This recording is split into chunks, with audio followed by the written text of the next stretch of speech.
parties appearing. If you could perhaps give further guidance to ensure that we don't keep on interrupting them from time to time, such that, Mr. Speaker, that this, in my view, are proceedings of the Senate. They are not court proceedings. Therefore, when the Speaker directs that do this, you do it unless that interruption by counsel or any other party is caused by a breach of the standing orders of this House. And on that, one must say the standing order that has been violated and seek redress, as opposed to making applications left and center and every party trying to introduce applications and things they want to do at a particular point of time. The Speaker directs, do this, you do it, unless you think there is something in the standing orders that has been violated and you must point it out. Mr. Speaker, I thought perhaps for going forward for the next 2 days, that should be your direction. Yeah, I think I'll be giving direction, and please just do what I direct. Don't be in a hurry to get to a place, a certain point. Let's just go systematically. There's a way we are going to arrive at all that. So proceed to make your statement.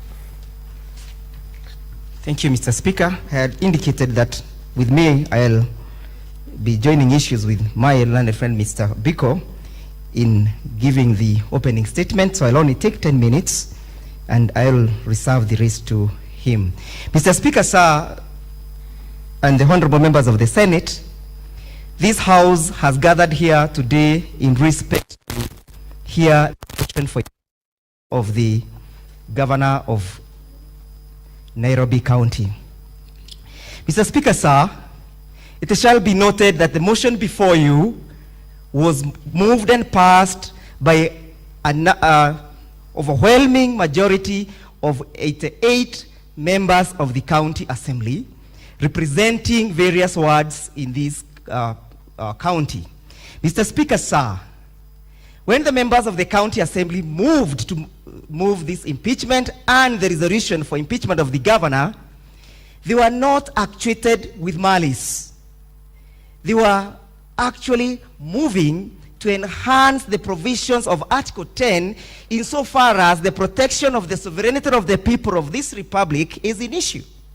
Mr. Speaker, sir, the members of Nairobi County Assembly moved to pass a resolution to impeach the governor, having well acknowledged the provisions of Article 10 that calls for the principles and the values of governance insofar as the question of transparency is an issue, the question of accountability is an issue, the question of good governance is an issue, and the question of the aspects of integrity is an issue.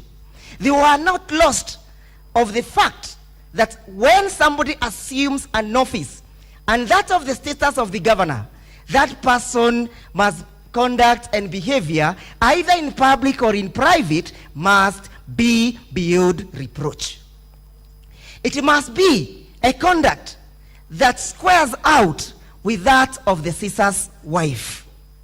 But what are we having? We are having a case of a governor gone rogue. A governor who fails to appreciate that he's holding a public office and there is expectation for him that has been set down by the law. This House and the previous houses, they have enacted the Leadership and Integrity Act.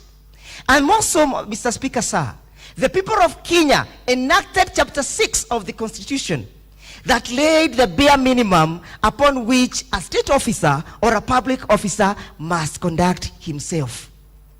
In our proceedings, Mr. Speaker, sir, it shall marvel you when we present evidence, overwhelming evidence, to the fact that the governor is not fit to continue holding this office. To the fact that the governor has not only abrogated Chapter 6 and the Leadership and Integrity Act, but he has also flagrantly misconstrued and held himself in a manner that is contemptuous to the sovereignty of the people of Kenya.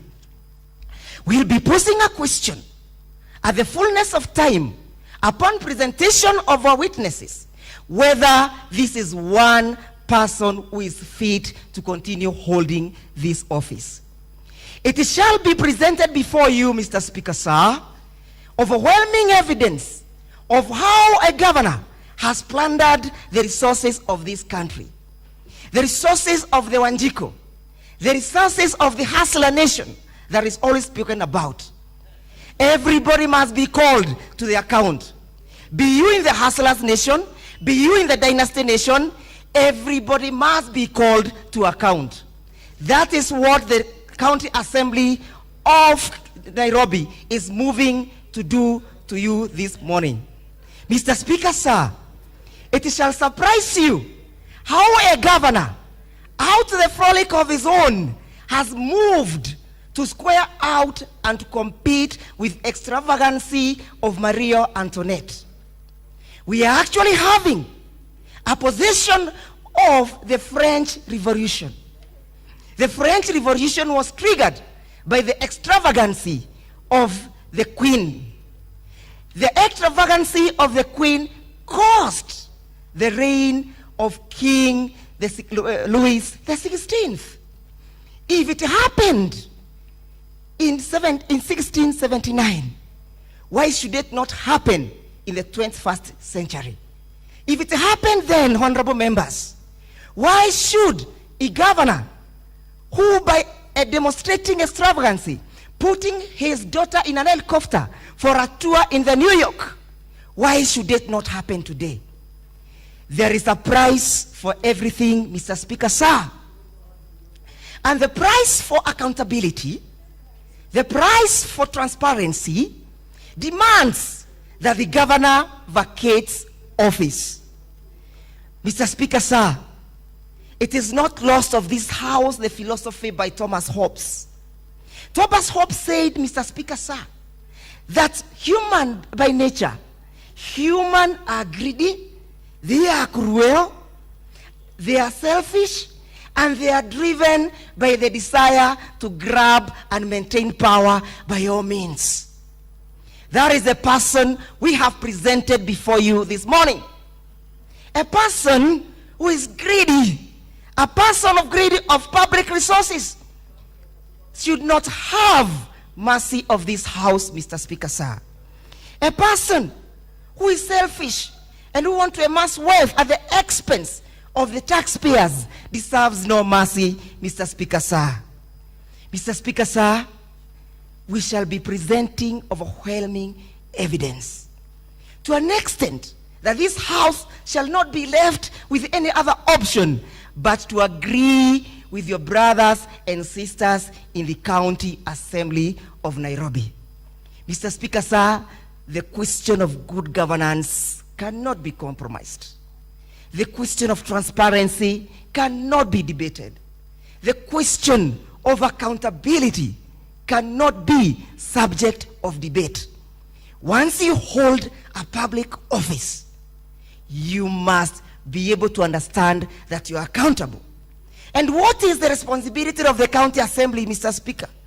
Mr. Speaker, the responsibility of the County Assembly is not to adduce evidence beyond reasonable doubt at any given time. It is only to substantiate the charges. I promise you, honorable members, Mr. Speaker, sir, that the fullness of time we shall have evidence to substantiate that the governor is not fit to continue holding public office. What becomes of our sportsmen and sports ladies? What becomes of the youths when a stadium that is supposed to be constructed of concrete is constructed of scrap metals? What becomes of our youth? Is this person conscious of the intra and extra generational equity principles recited in the preamble to our Constitution? Is this person worthy to usher in a promise for the youths? Can this person give hope to our youth if he is plundering what belongs to them? Mr. Speaker, sir, we have evidence.